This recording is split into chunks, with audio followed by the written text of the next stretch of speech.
Hari ini Ezra sudah pergi bekerja, dan Clayton juga sudah pergi ke TK. Kina sendirian berada di rumah, saat merasa bosan dia bermain ponsel, tiba-tiba melihat sebuah berita bahwa sebuah grup multinasional asing mengalami krisis keuangan. Sekilas dia langsung mengenali grup multinasional yang disebut dalam berita itu milik keluarga besar Hellos.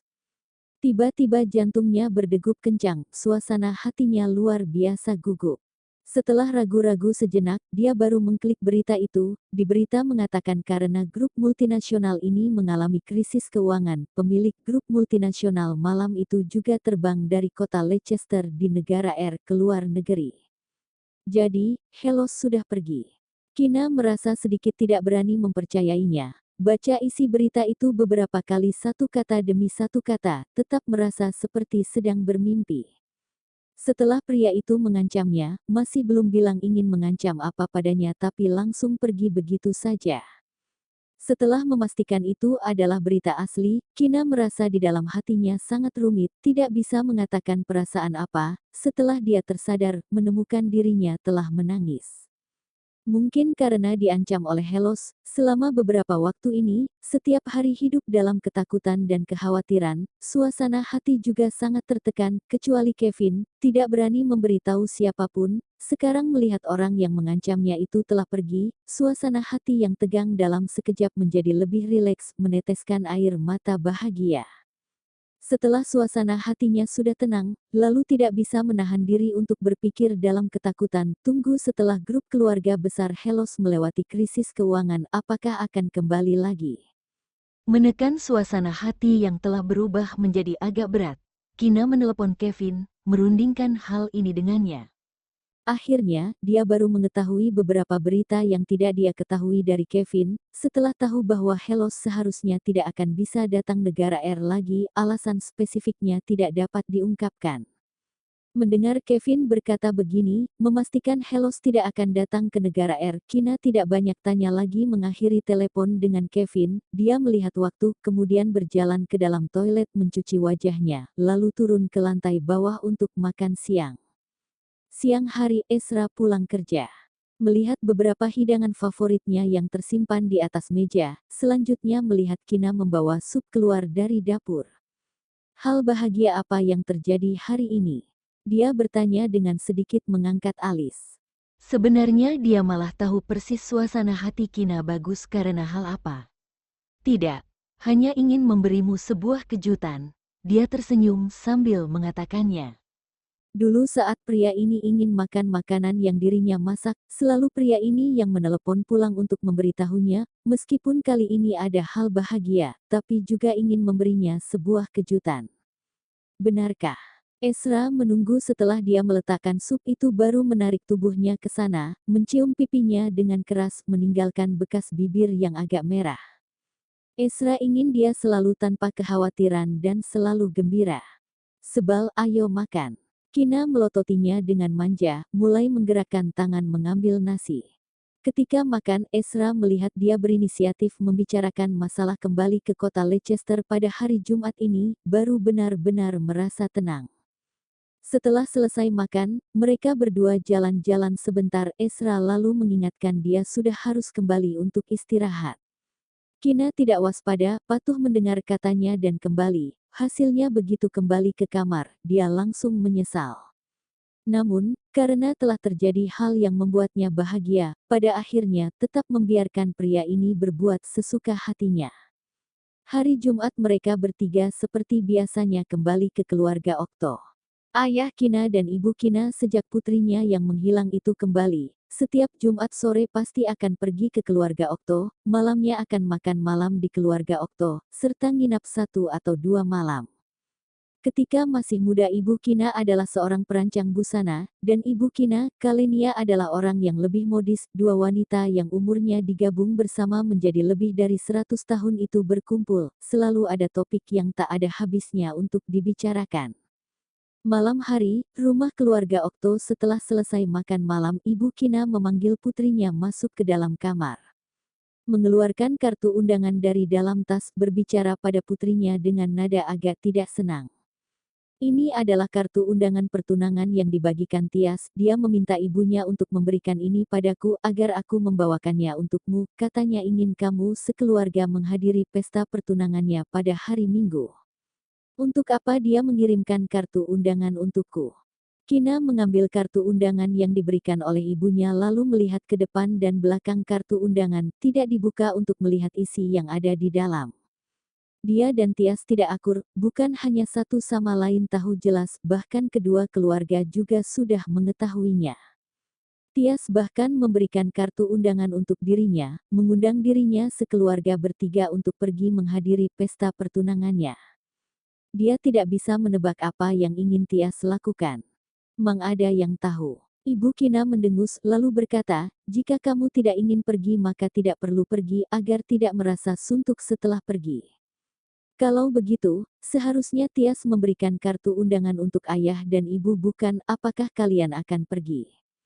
Kina asal bertanya. Sudah dibagikan, kami tidak akan pergi, dia bukanlah tokoh penting, untuk apa menghargainya?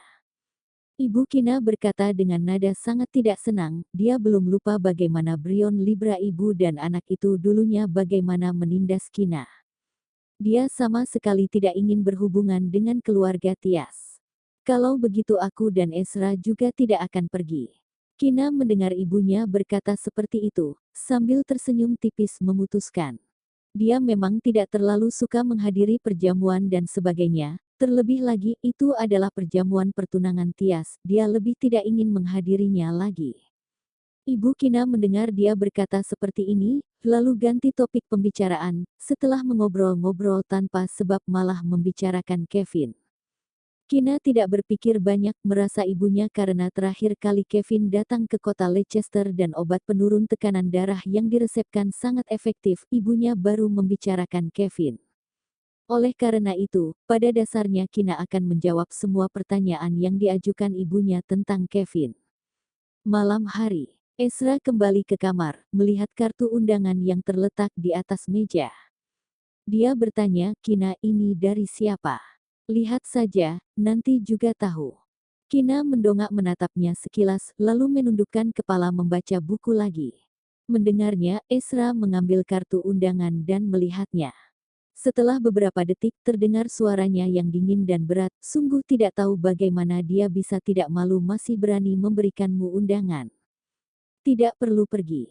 Terakhir kali, di pesta ulang tahun kakek, ibu dan anak itu sangat aneh, lihat saja merasa kesal. Aku tidak bilang mau pergi, hanya ingin membiarkan kamu tahu bahwa ada hal ini. Kina melihat wajahnya yang marah, tersenyum tipis berkata, kita berada di kota Zaun, Tias meminta ibu memberikan undangan ini padaku, katanya mengundang kita sekeluarga bertiga untuk hadir dalam pesta pertunangannya, keluarga mereka masih memberikan undangan untuk papa dan ibu, namun, tadi ibu sudah bilang padaku, dia dan ayah tidak akan pergi.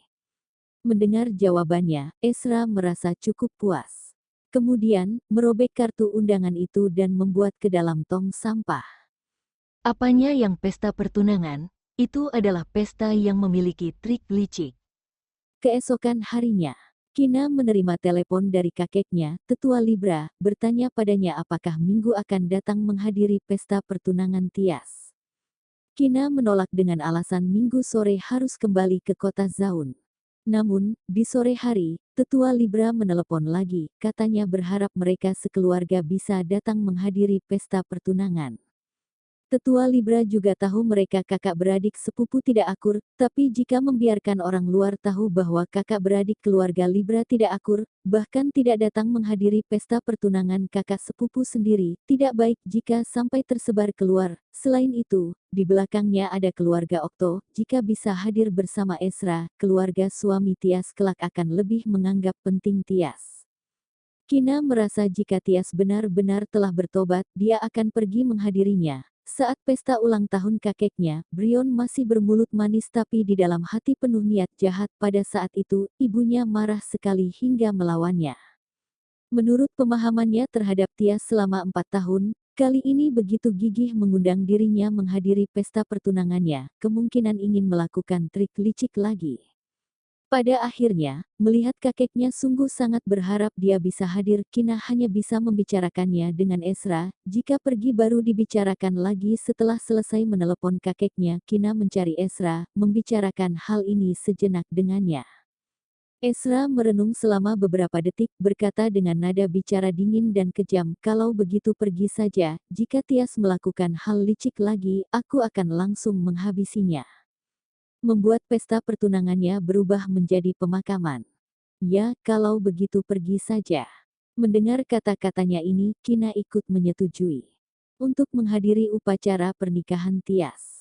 Pukul 2 atau 3 sore pada hari Minggu, Esra membawa Kina pergi ke salon termewah di kota Leicester, pergi menata rambut. Meskipun itu upacara pertunangan Tias, tapi Esra berpikir dia dan istrinya tidak berencana untuk hadir, namun Tias malah melakukan segala cara meminta tetua Libra membujuk mereka suami istri, di dalam hatinya muncul rasa tidak senang. Karena mau pergi menghadiri upacara pertunangan Tias, tentu harus dandan dengan cantik, menjadi pusat perhatian di tempat itu. Panjang rambut Kina adalah sebahu, namun sebelumnya tidak pernah membuat gaya rambut, rambutnya lurus, penata rambut memangkas ekor rambutnya, selanjutnya membuat model rambut yang agak keriting terlihat sedikit berantakan dan seksi. Awalnya penata rambut menyarankan untuk mewarnai rambutnya agar terlihat lebih cantik, namun Esra mempertimbangkan tubuh Kina, khawatir obat pewarna rambut akan mempengaruhi tubuhnya, Esra menolaknya. Setelah selesai menata rambut, Esra berkata dari lubuk hatinya, "Model rambutnya sangat cantik dan cocok untukmu. Sedikit berantakan, seksi dan menyenangkan untuk dilihat, sangat cocok dengan wajah cantiknya itu. Kamu suka model rambut ini?" Kina bertanya padanya. Melihat diri sendiri yang ada dalam cermin sejenak, Kina juga merasa model rambut ini sangat cantik. "Suka, juga sangat cocok untukmu." Pria menjawab, "Kalau begitu tunggu sampai aku ada waktu luang untuk melakukannya." Ada pepatah yang mengatakan bahwa wanita harus bahagia untuk dirinya sendiri. Karena dia bilang cantik, dirinya sendiri juga merasa lumayan bagus, maka ganti mode rambut ini saja. Lagi pula rambut pendek mudah untuk diurus. Selesai memotong rambut, penata rias mulai merias wajahnya. Terakhir Is berganti gaun yang dikirim dari luar negeri dalam semalam itu. Dan Esra sejak lama sudah selesai melakukan bersiap-siap. Ketika Clayton dikirim oleh paman ketiganya ke salon, kebetulan melihat mominya sudah selesai ganti gaun dan keluar dari ruang ganti, dalam sekejap mata menatap lurus. Yang kecil terkagum-kagum, yang besar juga tidak jauh berbeda. Ezra memandang Kina yang sudah ganti gaun, ia terlihat sangat terpesona. Ketika Kina baru pulang ia terlihat sangat kurus, selama beberapa waktu ini tubuhnya sudah agak lebih berisi, sangat pas dengan gaun ini. Gaun berwarna emas muda dijahit dengan pola rumit dan cantik, serta atasnya bertatahkan banyak kristal emas murni, terlihat mewah, desain leher V kecil, sehingga tulang selangkanya yang cantik dan agak seksi kelihatan. Gaun yang ketat membuat lekuk tubuh bagian atasnya terlihat sempurna. Sangat berbeda citranya yang cantik dan polos sebelumnya, dia yang begini, sangat seksi dan menakjubkan. "Si bodoh kecil, bersihkan air liurmu." Vito yang berdiri di belakang si kecil menggunakan tangan menepuk kepala si kecil dengan pelan, mengejek sambil tersenyum. Clayton tersadar, mengelus dagu, kemudian menoleh untuk melototi Vito sejenak, dengan cepat berlari ke hadapan Kina. "Wow, mominya sungguh cantik, lebih cantik daripada Dewi yang turun dari langit.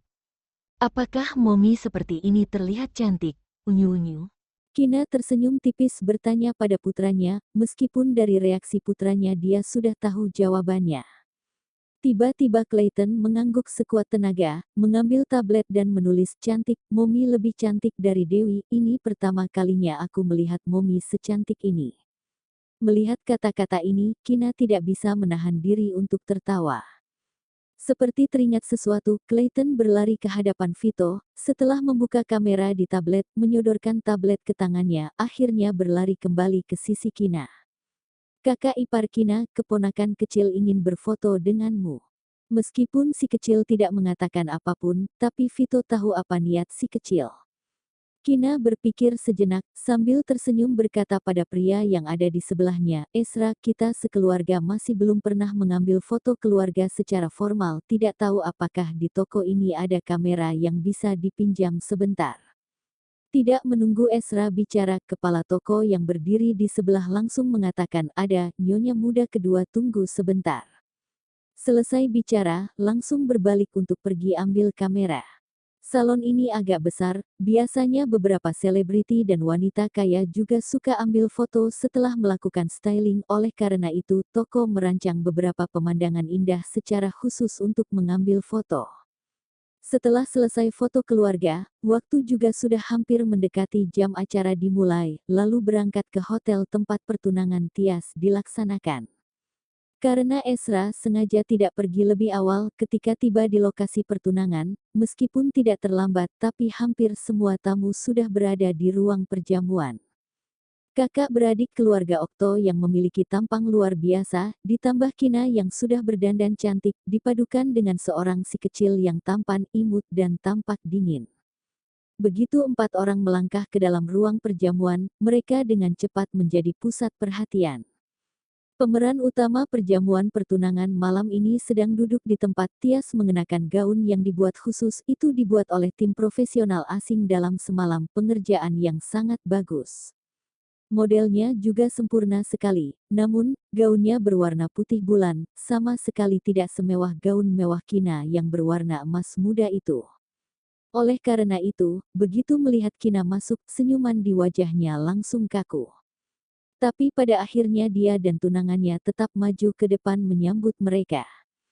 Tidak lama kemudian, Andreas, tunangan Tias ditarik untuk menerima tamu lain. Ezra malah menghentikan Tias. Andreas tahu bahwa dia adalah suami dari adik sepupu tunangannya, juga merupakan tuan kedua keluarga Okto, jadi dia tidak mengatakan apa-apa. Tias, seharusnya kamu tahu aku dan Kina tidak ingin datang. Jika Kina sampai terluka sedikit saja dalam pesta pertunangan ini, aku akan membuat perhitungan denganmu. Ezra merendahkan suara, berkata dengan nada dingin, seharusnya kamu tidak ingin masuk sekali lagi bukan? Kali ini jika masuk lagi, maka tidak akan bisa keluar lagi. Masuk yang dia maksud adalah penjara. Begitu mendengarnya raut wajah Tias pucat sekali, rasa dingin mulai naik dari ujung kaki. Memikirkan penjara yang bagai tempat hantu itu, dia rela mati juga tidak ingin masuk lagi. Andreas melihat orang dari keluarga Okto pergi ke tempat lain, dia berjalan ke sini dan melihat raut wajah tunangannya tidak baik, lalu bertanya dengan penuh perhatian, Tias, apa yang sedang kamu pikirkan? Tidak. Tiba-tiba Tias tersadar, menunjukkan sedikit senyuman, menggelengkan kepala untuk menyangkal tidak apa-apa. Untuk saat ini Kina tinggal di kota Zaun dalam jangka panjang, kesempatan bagi dia untuk mendekati Kina tidak banyak. Awalnya berpikir malam ini ingin mencari kesempatan menghancurkan Kina, tetapi ancaman Ezra masih berdengung di samping telinganya, membuat dia mau tidak mau harus menahannya untuk sementara ini.